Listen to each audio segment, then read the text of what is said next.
nakarating kami sa Puerto Galera, sumakay muna kami ng bus dito sa may bandang JP Rizal papunta sa pier. And ito na nga si Honey, walang ginawa kundi matulog lang sa bus. Captured na captured naman yan. After some hours, dumating na kami sa Batangas City. And ayan, nag-alight na nga kami sa bus. And from here, lumakad kami papunta sa Batangas Port. Dito na rin kami bumili ng ticket para makarating kami sa Puerto Galera. So, samahan nyo kami mga kagala. Let's go! Punta na kami sa pier. 268 pesos nga pala yung binayaran namin pamasahe sa bus. Tapos, 612 pesos naman mula dito sa Batangas Pier hanggang sa Balatero Port. Galing kay ate. Ayuda, thank you ate. Let's gis. Okay guys, bibili kami ng anti-hilo-hilo-hilo. Like a boss. 3K lang.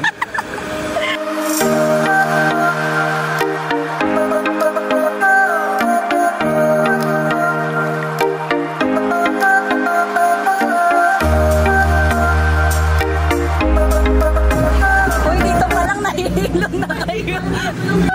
Tatas na tayo? Hindi, pwede na umakyat doon mamaya, sabi.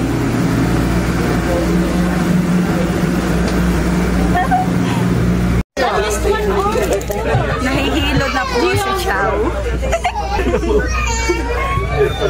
Wala tayo naka-block to.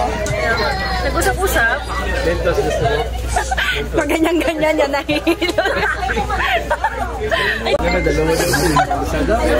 Hi guys! Love, love! Lovey! Nahilo na kami tatlo dito.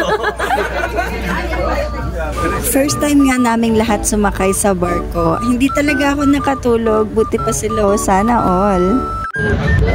I would like to congratulate everyone. Walang sumuka. Walang sumuko. Walang sumuka. Walang sumuko. Good job. And after almost 3 hours, ito na nga. Nakarating na kami sa amazing Puerto Galera.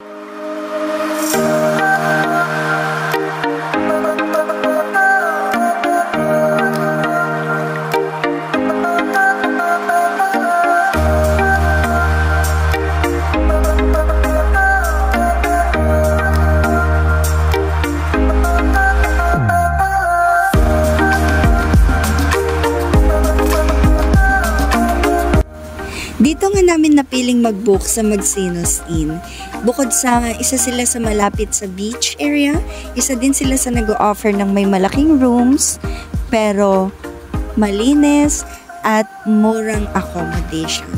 Ito nga pala yung naging room namin. Good for 6 lang, pero sobrang laki niya. Ang dami niyang higaan, kaya hindi talaga kami feeling crowded dito.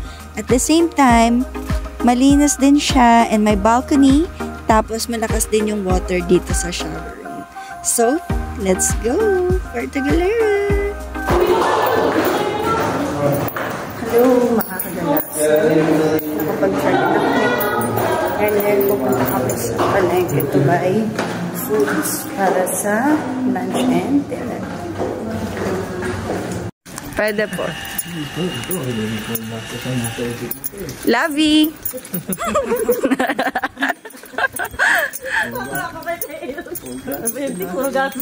Yan, mga turista po yan na nagnanakaw ng aratilis po. Gutom na po. Nagpaalam ba kayo? Ganda oh. Since lunchtime na, ang una naming ginawa ay ang maghanap ng makakainan bago kami pumunta sa palengke. At natagpuan nga namin itong Gilbert's. Ay, galing lang. Hindi ko tayo kasya doon. Grabe ka naman mag-kwento. Paano ba nito? Magkakasunod kami, di ba ganyan? Ibig sabihin, maliit lang yung bangka. Tapos si Kuya nasa unahan, nakatayo. Tapos, as in, madilim, wala kang makikita. Tapos ito naman si Kuya, chill lang kami doon. Pag may nalaglag tayo sa dito, tapos si Kuya naman, doon lang namin napagtanto na, wala, sinundo pala tayo ni Kuya, wala tayong live pay. Dumating na kami doon. Marunong daw kayo lumangoy kasi. Ano marunong lumangoy? Marunong nagkaroon na Nag-assume si Kuya. Nakatado na tayo, no? Oo, sabi niya, hawak lang kayo dyan. Naluluto na kami. Nahawak lang kayo dyan. Tapos ito ni Kuya. Pero mabait si Kuya. Ano kanin? Baka sabihin nila sa amin yan kanin. Dito sa kanila yung kanin, ha? Sa kanila to. Yun? Sino nagkanin? Tayo. Itong nagkanin. Wow! Burger akin. Ay, maraming burger.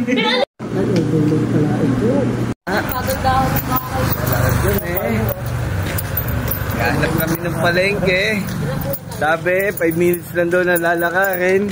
Dumating kami dito ng alas 12. Alas 2 na, di pa namin nahahanap yung palengke.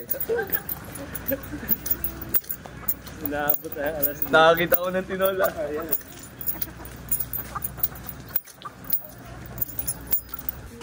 After ilang minutes of walking under the sun, finally nakahanap kami na mapagbibilhan ng ingredients for our dinner tonight. Ang isa pa nga maganda dito sa Magsinos Inn ay kumpleto yung kanilang kitchen utensils and pwedeng magluto dito. Flex ko lang ditong ice cream na nilibre ni Boss Gio. Kinahaponan, nagpunta na nga kami dito sa beach at nakakatuwa kasi malinis and hindi masyadong crowded nung pumunta kami. Kaya naman talagang na-enjoy namin yung pagpunta namin dito.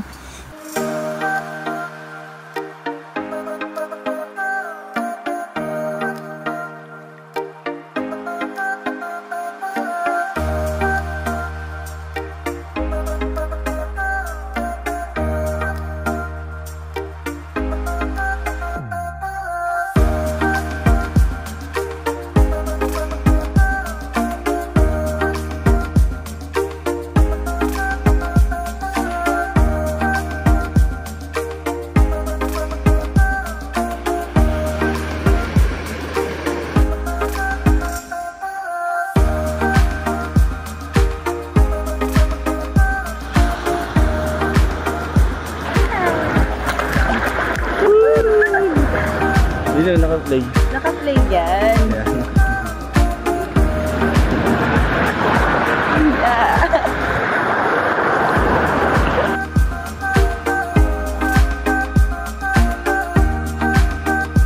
Hi!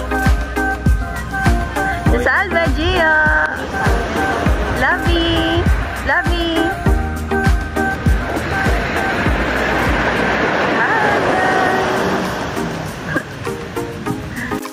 Another good thing na maganda dito sa Puerto Galera is madaming mabibilhan ng mga souvenirs and mga pang-OOTD. So ito, namili nga sila ate at saka si Chow. And nakakatuwa kasi ang ganda ng mga quality tapos ang mura din ng mga items.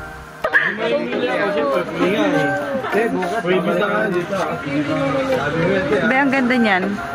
Tanong mo kaya? Teka, selfie tayo kaya ito para malaman niya. Ate, magkano po daw yung bag na iyon? Tutang bukas.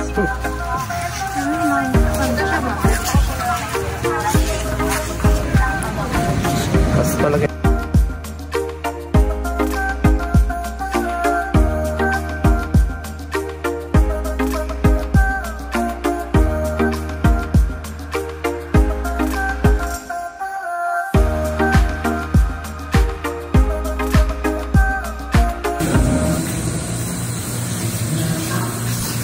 Lovey. Lovey.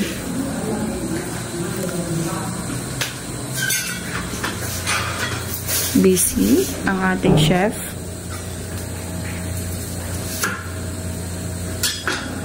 Anong gawing tuluto, love? Sinigang. Na? Sinigang na buto-buto. Buto-buto?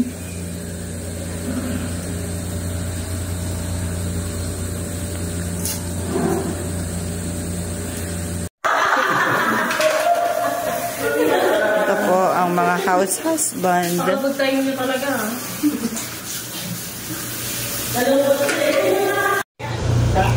Hello mga kagala. So katatapos ko lang maligo. And andito kami si Chowder with Ate Salve. And nasa baba sila Junel, si Gio at si Lovey. Sila yung nagluluto ng dinner. Siyempre, duties ng mga lalaki. Duties ng mga lalaki ang pagsilbihan kami. Hindi, charot lang. Mas mabilis silang natapos maligo. Sa totoo lang. Yun talaga. Anyway, ito yung room namin.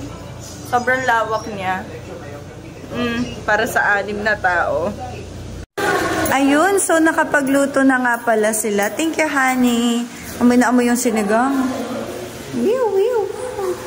Thank you so much.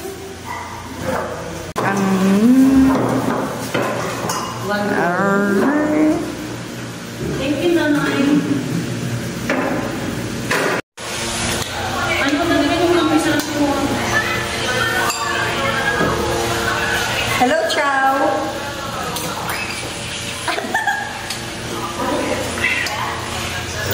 Lugaw! Thank you, mahal. After namin kumain ng dinner, nagkayayaan niya kami lumabas para makita na din namin yung nightlife dito sa Puerto Galera. Nandun sila siguro, be, sa mga ano. Nandun yun sila sa beach. Parang ganito yung bataan natin, no? Tapos dito diretso yung labas, no? Yes. Totoo, be. Yung gate,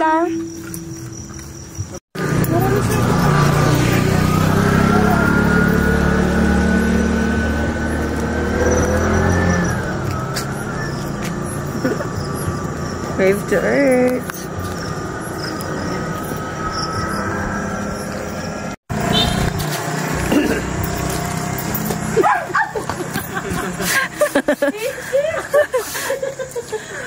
Puro kalokohan.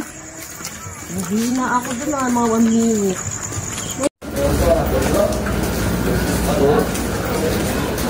So, naglalakad kami ngayon dito sa Puerto.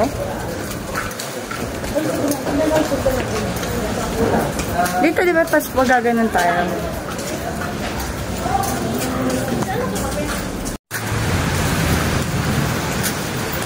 Ay, suti ka yung Bakit?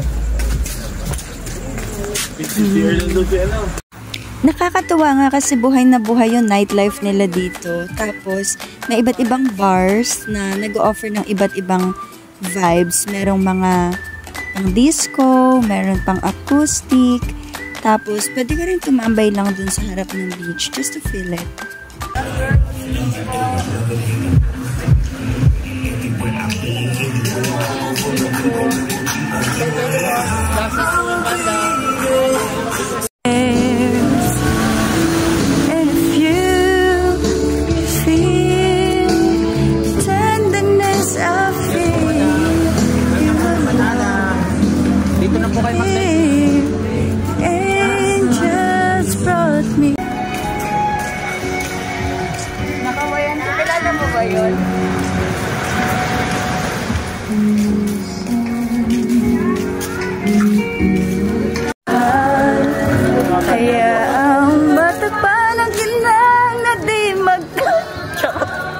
Liwanag naman ako. Dreamwave pala ito. Ha?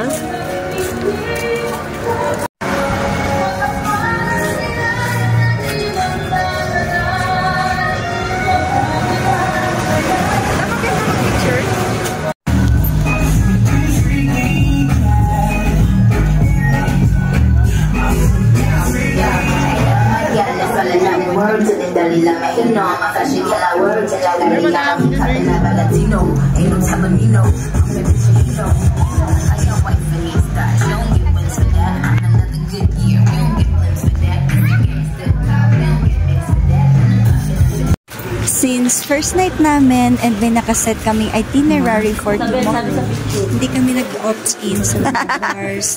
Kaya nagpunta na lang kami sa isang cafe na nadaanan namin kanina. Dito ngayon sa Cafe Marco. Cute nga nung ambience dito eh. Mura din yung mga inumin nila. Tapos fini-feature nila iba't ibang uri ng mga vintage motorcycles. Chill lang din yung vibes kaya medyo napastay kami dito.